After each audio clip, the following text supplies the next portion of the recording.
Hello, and welcome to Real Actors, Real Answers, the podcast where you are the star. Today, I want to interview an amazing human being. I met him in New York City. I love New York City. And he is a writer. He is a producer. He is a director. And he is a showrunner. Yeah. Well, anyway, stay tuned. Listen, John Rivera, how are you doing today? I am well. Happy to be here. Good. Happy to have you. So you're working on a show. What is this show about?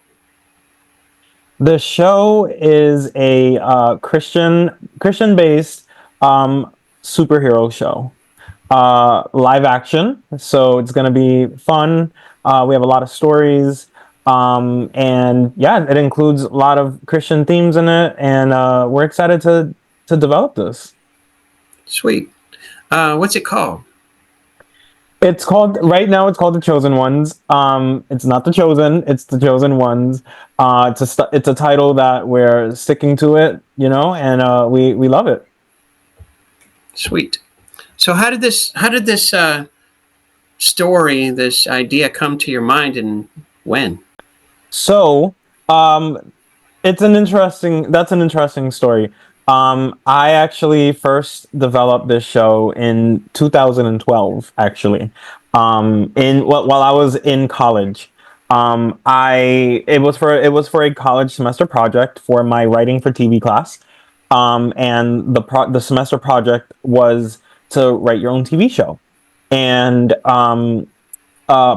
the project consisted of writing a series Bible, writing the pilot synopsis, and writing the pilot script. Okay, and so when I first sat down to write a TV show, obviously, there's a bunch of things going through my head. We didn't really have any rules to this. The only thing was either choose a drama, which would be a one episode pilot, but it has to be 44 pages. This was back when, streaming didn't kind of, interrupt everything, and television was still 44 minutes, strictly 44 minutes, or strictly 22 minutes. Or we could do a comedy for 2 episodes, 22 minutes each. And so I chose the drama. And I don't really remember too much of how it came to be. What I do remember is that I know that I wanted to write a show that was about a group of people rather than like a single lead character and like having a bunch of supporting cast. I wanted to have like a group of friends sort of working together for something, right? And I always take inspiration from what I grew up with, and I grew up with a lot of 90s culture, a lot of superheroes and video games and television and movies and all of that. And so eventually I just kind of started putting like a superhero type story together, where, normal people have powers, and they have to figure out why they have powers and what for, and what their goal is, right? And I've always been fascinated with the classic good versus evil plotline, hero versus villain, light versus darkness, right? And like I said before, this was a school project, so I didn't really feel too obligated to include Christian themes in it, right? And so it wasn't originally like, and I say that in like quotes, it wasn't originally a faith-based project. It was just a story I was putting together for school, right? But I did include light versus darkness, the theme of light versus darkness in the story, and so it was like sort of alluding to like those Christian themes a bit, and so yeah, that's how it came to be. Actually, it was through that school project. I ended up getting an A- on it, which is pretty cool. And I always told myself that I remember when I finished it, I actually loved what I wrote so much. I think I put more effort into this project than anyone else did into theirs during that semester. I loved what I wrote so much that I decided I wanted to actually develop it into a full-fledged TV series after college. When? I don't know. That was in 2012. I had no idea what life was going to bring to me after graduation, right? But I eventually did get back into it a few years later. I kept the original script actually. Went back to it, reread it, and then rewrote everything from scratch. I rewrote the entire pilot, and yeah, and I just and since then I've been developing it since, and we have a pretty good story now, and a team that is really that's backing this, and we're working hard and trying to put everything together. So it's 2012, and you didn't know after college, you just kind of put it aside, right? Yeah, I put it aside. I remember I had like just sort of this luggage of just all this extra stuff that I didn't know what to do with it, and so it's just kind of there for quite some time. Life got pretty difficult after college. Living in New York City, it's not the easiest, and so I had to take up a few jobs to support myself before I could get to that. Yeah, it was pushed aside for quite a few years before I got back to it. But I eventually did.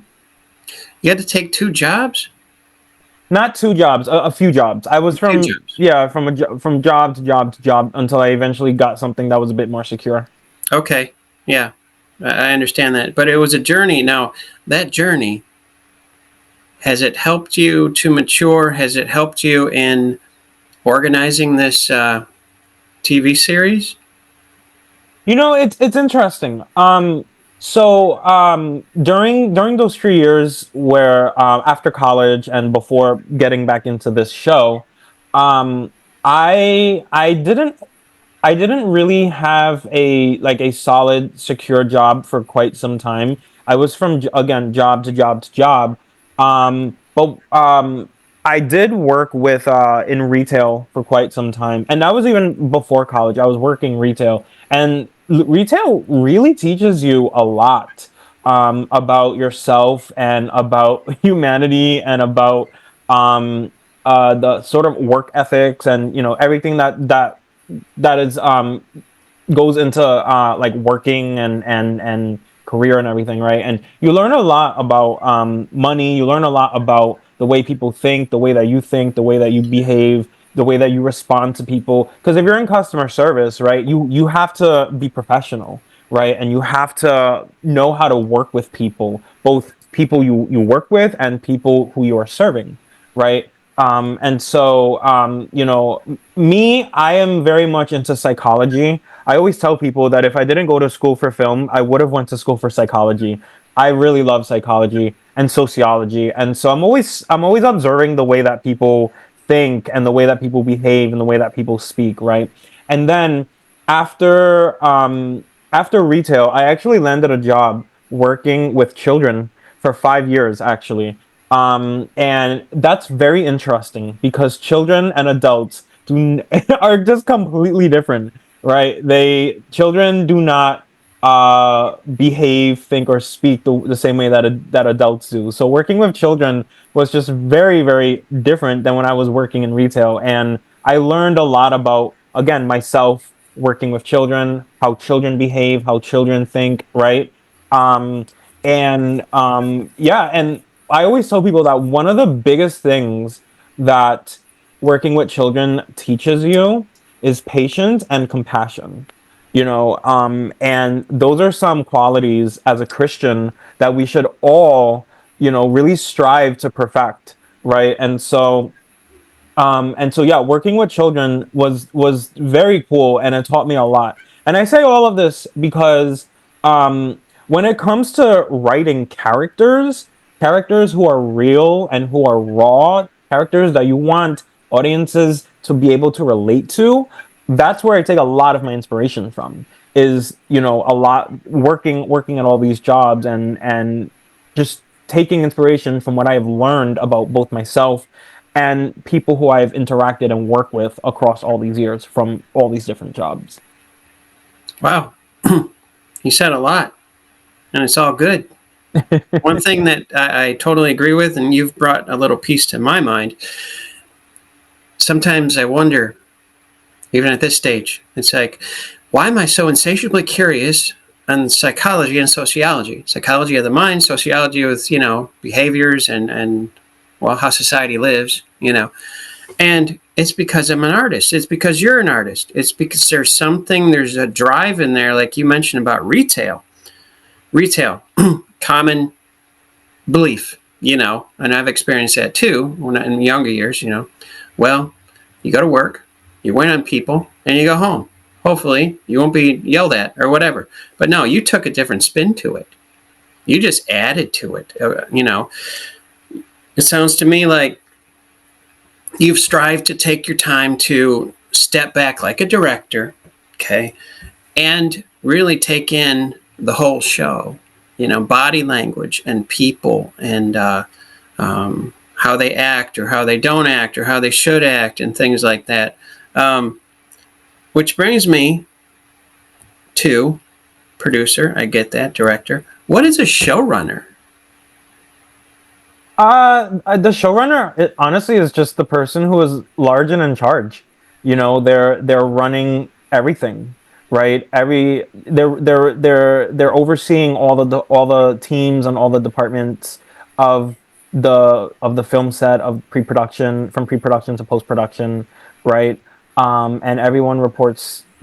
Everything eventually is reported back to me, right? So perhaps one day when we can get this show really up and running, with a studio, right? And we're working on this full time, things will be a little bit different at that time. But right now, the way that I'm operating, I'm the guy who's running everything from beginning to end, and all the people on our team, whether the producers, the writers, the music composers, they're all reporting to me right now. And so, to me right now, where our show is as the showrunner, that's who I am as the showrunner. Okay, kind of like executive producer. Yeah, a bit. Yeah. Okay, is it tiring at times?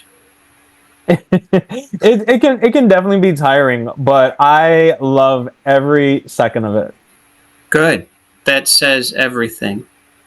That says everything. And this is being filmed in New York City. Yes. So we have actually already filmed what we needed to film, Mhm. and yes, everything was shot in New York City. Okay. All right. Now, question. Um, there's so many different scenarios what I'm about to say, but do you have to get a license or permission to film in New York City? That depends on where you plan to shoot, right? So as far as I know, if you're planning to film like in the streets of New York City, sidewalk, all those places, no, you don't need a permit. If you're not planning to like take up like a considerable amount of space, that's going to require people to like sort of walk around you or something like that, right? If you're using equipment that isn't really taking up space on the ground, um, then no, you don't need a permit. Now, if you're using equipment that you're gonna be having like trucks and trucks of equipment taking up space and all that, and you got to reserve a corner, and you have your PAs redirecting everyone that, hey, you have to walk that way, then you need to get a permit, right? If you're planning to film in parks, I think you need to get a permit. I think it actually depends on the park, um, but you may have to get a permit for parks and all that. But normally, like if you're planning to just film in the streets, and you have handheld camera, you have a few handheld equipment, excuse me, gear. Yeah, you should be fine. Okay. Yeah, you just reminded me. I was in a episode of The Good Wife, and Hmm. they had to close down a section of this street, the sidewalk, and things. And so there was um, production assistants, guiding people and this and that. Some people, and I love New Yorkers, okay, but some people, I caught wind of it. They were insistent. They just walked right through. Yeah. And everything had to stop because they weren't in the scene and they didn't have a waiver and not signing. So they walked in. It's like, and I could tell, not me, but I could tell from the powers that be. It's like, really? Okay. What are you going to do? So I think That's New York for you. yeah, thank you. You finished my sentence. Yeah, that's New York for you. And it produces what you said at the beginning, patience. Yeah. Because you're working with human beings and you're a human being and everybody has their quips and quabbles and egos and this and that and insecurities and fears. I've seen on, I got to say this now that I'm thinking about it, on your Facebook page and on your Instagram, there is different photos that you've taken, very dramatic photos. I mean, who does the camera work? Who's a cinematographer? So we've only shot one episode, and again I put that in quotes, and it's because we didn't actually film 100% of the episode. We only filmed about 75 to 80% of it, and the reason being is because it's a pretty big episode, and so we just didn't have all the resources to film everything. We had, there were definitely time constraints and budget constraints and even setting constraints, right? And so we did the best that we could, and so we're just gonna, what we'll be screening for a private screening is basically a trailer and a sizzle reel based on what we have shot, right? And obviously, again, with these constraints, not everything goes ideally as planned, right? And so, our goal was, we actually wanted to shoot all of this back in September. We didn't actually film everything until December through February across, it was a 9-day shoot across 3 months, right? And within those 9 days, we actually had multiple DPs. And that's because we have one main DP, but he actually lives in another state, and we weren't able to fly him out here all the time. And I'm pretty sure he was also busy working on some other projects as well. Like I said, we wanted to shoot this back in September when we actually had more time. So we had multiple DPs on our shoot, and everyone used different cameras. And so, we right now, the footage that we have, the raw footage that we have, not everything looks consistent, but that's okay because we're trusting our editors. We're trusting that they know what to do. I have 100% trust that whatever skills and gifts that the Lord has blessed them with, they'll be able to handle it, and we can't wait to see the final product. Yeah, it's creative collaboration. Absolutely. Which allows for a lot of patterns of behavior. I'm not saying bad, I'm saying good, It's just fun because sometimes, well, not sometimes, most all the time, that's how your faith grows. Right. When you don't know, but you step out anyway, and that's what when I first met you on the East Side, it's like you walked in, you sat down, and we got right into it after a while, and mostly you spoke about faith. Yes, you spoke about the show, but you spoke about the tremendous from 2012 to 2025, and then how old are you again? 34. 34. You look like 22 or something like that. But you've taken the wisdom of the years already, and you're putting it in a story. That's what it is. It's a story of people that have gifts, and they don't know why God bestowed them, gave them, allowed them to borrow that gift, because we have to give it back someday, And it looks like, also, I got to say, it looks like a lot of fun. I saw one photograph that you posted, and he almost looked like a superhero as it is, and it's how you angled the camera. But his chin was like this, and it was in Times Square, and his shoulder was out, which gives more formidable. and he's looking up, kind of like a young Superman, a young, Mhm. well, Clark Kent, Superman, yeah. Yeah. Um, no, that's it's beautiful work that you're doing. Thank you. I appreciate it. You're welcome. Um, what do you foresee? Talking about faith, what do you foresee in the next year, even? Well, we set a path for ourselves of where we're at right now and where we want to be within the next year, right? And right now we are currently editing. We're in full post production mode right now, right? We're getting our footage edited. We're gonna get our sound edited, right? And like I said, our goal is to have a trailer and to have a sizzle reel ready. Okay, and from there, we would like to host private screenings. All right, one local to New York City, and then one on Zoom for those who are not in New York City. From there, we are also fundraising right now. And we were fundraising before for the production. Now we're fundraising for the post production. All right, and it's not, this is a very expensive career, right? And most of us just don't have the money to really pursue it, which is why we kind of rely a bit on the fundraising, and we just have some a bit more expenses that we have to pay for this show. Again, going back to some editing, obviously they can use a bit more software and material for that, but also for some legal purposes as well. We do have to get some legal matters taken care of before we can move on to our final step in our path, which is pitching.